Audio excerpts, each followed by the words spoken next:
Dear students, क्या Bihar board intermediate के English paper में आप अधिक से अधिक अंक प्राप्त करना चाहते हैं? ऑब्वियसली हर कोई करना चाहेगा, और अगर मैं होता तो मैं भी चाहता कि मुझे ज़्यादा से ज़्यादा अंक प्राप्त हो। तो आज की इस वीडियो में मैं बात करूंगा उस सेक्रेट की, उस पैटर्न की, जिसको फॉलो कर हम एग्जाम में बेहतर से बेहतर अंक प्राप्त करेंगे। तो चलिए समझते हैं एग्जाम के पैटर्न्स को कि 100 मार्क्स के इंग्लिश पेपर में हमें पढ़ना क्या है, लैंग्वेज सेक्शन में हमें क्या कवर करना है और लिटरेचर सेक्शन में हमें क्या कवर करना है। 100 मार्क्स के इस पेपर में 50 मार्क्स लैंग्वेज सेक्शन से होंगे और 50 मार्क्स लिटरेचर से होंगे।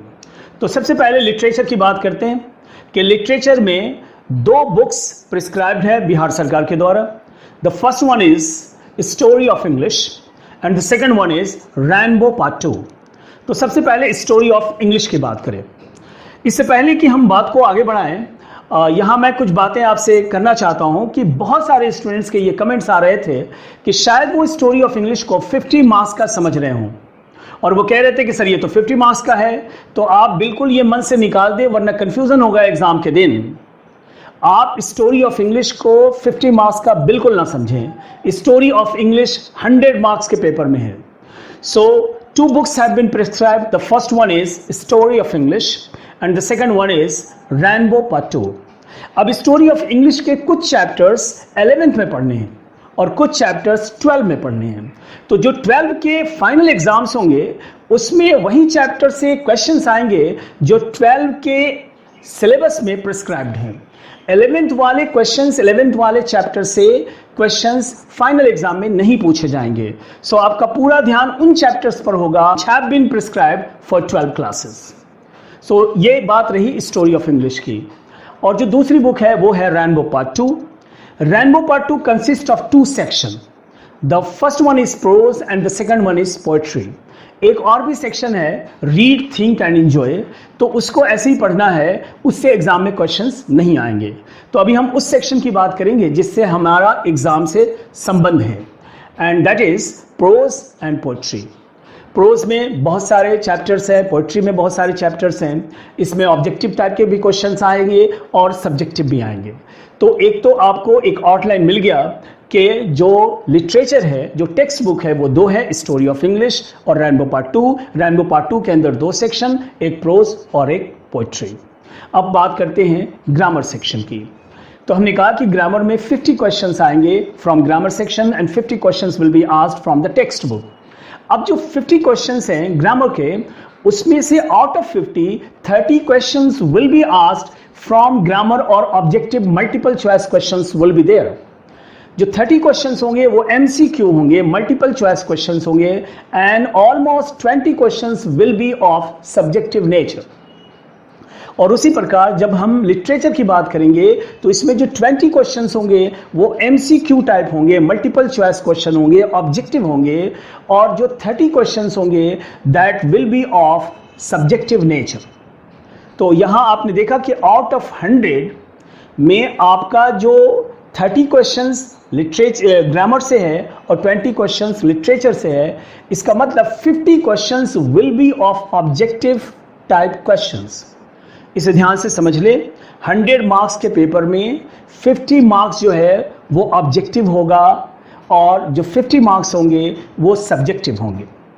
पिछली बार बिहार सरकार ने ये कहा था कि 60 क्वेश्चंस विल बी गिवन, 60 प्रश्न दिए जाएंगे और उन 60 में से आपको किसी 50 को अटेम्प्ट करना है। तो ये बड़ी अच्छी बात है, ये बहुत बड़ी सुविधा है स्टूडेंट्स के लिए कि वो जो 10 क्वेश्चंस जो आपको नहीं आते हैं आप उन्हें स्किप कर दें, आपको सिर्फ 50 पर ध्यान देना है। 60 questions will be there and you will have to write only the answers of 50 questions. So 30 objective questions will be grammar and 20 questions will be based on our prescribed book Rainbow Part 2 Story of English। तो ये 50 questions होंगे। अब बात करते हैं कि grammar section में कौन कौन से टॉपिक से क्वेश्चंस आएंगे। तो the first topic is time and tense. हमें जो जो टॉपिक्स पढ़ने हैं उनमें से पहला है time and tense, the second one voice, the third one is article, the fourth one is subject verb agreement, the fifth one is that comes under transformation, that is narration, direct speech or indirect speech. Then we have to study degree, remove too भी कभी कभी आता है, so we have to study remove too also, then preposition, और उसके बाद questions आते हैं करेक्ट स्पेलिंग्स के, स्पेलिंग दिए रहेंगे और उसमें आपको चूज करना है करेक्ट स्पेल्ट वर्ड, और कभी कभी मिस करेक्टली स्पेल्ट वर्ड भी पूछे जाते हैं और कभी कभी करेक्टली स्पेल्ट वर्ड भी पूछे जाते हैं। और फिर आता है उसके बाद नेक्स्ट टॉपिक, आपको करेक्ट सेंटेंस चुनना होता है और फिर सिंथेसिस पढ़ना है। सिंथेसिस को कंबाइन द सेंटेंसेस भी बच्चे कहते हैं, मतलब कॉम्बिनेशन। और एक लास्ट टॉपिक है वन वर्ड सब्स्टिट्यूशन, तो इससे भी क्वेश्चंस आते हैं। तो ये सारे टॉपिक्स हैं जिनसे किसी से 2, किसी से 4, किसी से 3 क्वेश्चंस पूछे जाएंगे।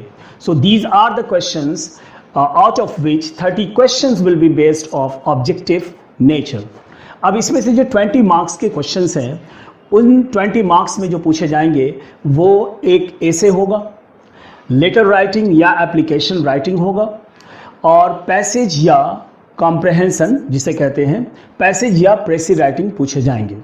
ये क्वेश्चंस जो 4-5 टॉपिक्स हैं, इससे 20 मार्क्स के क्वेश्चंस पूछे जाएंगे। अब अगर बात करें लिटरेचर की, तो लिटरेचर में 20 questions will be of objective nature and 30 questions will be of subjective nature. इसमें जो क्वेश्चंस पूछे जाएंगे वो प्रोज से क्वेश्चंस होंगे, पोएट्री से क्वेश्चंस होंगे, स्टोरी ऑफ इंग्लिश से क्वेश्चंस होंगे। तो ये स्क्रीन पर आपको और डिटेल लिखा हुआ मिलेगा, जिससे आप बार बार देखें तो एग्जामिनेशन का जो स्कीम है वो पूरी तरह से स्पष्ट होगा कि किस सेक्शन से कितने क्वेश्चंस आएंगे और कितने क्वेश्चन और किस क्वेश्चंस के कितने वेटेज होंगे। सो इसको अगर आप फॉलो करें तो you will get handsome marks in your exam. So keep preparing for your exam and keep watching my YouTube channel। और मुझे उम्मीद है कि ये वीडियो आपको बहुत ही फ़ायदा पहुंचाने जा रहा है, क्योंकि ये जानना बहुत ज़रूरी है कि जिस एग्ज़ाम को हम तैयारी करने जा रहे हैं, जिस एग्ज़ाम की तैयारी हम कर रहे हैं, उसकी रूपरेखा आपके मन में स्पष्ट है या नहीं। Thanks a lot, till we meet again in the next video.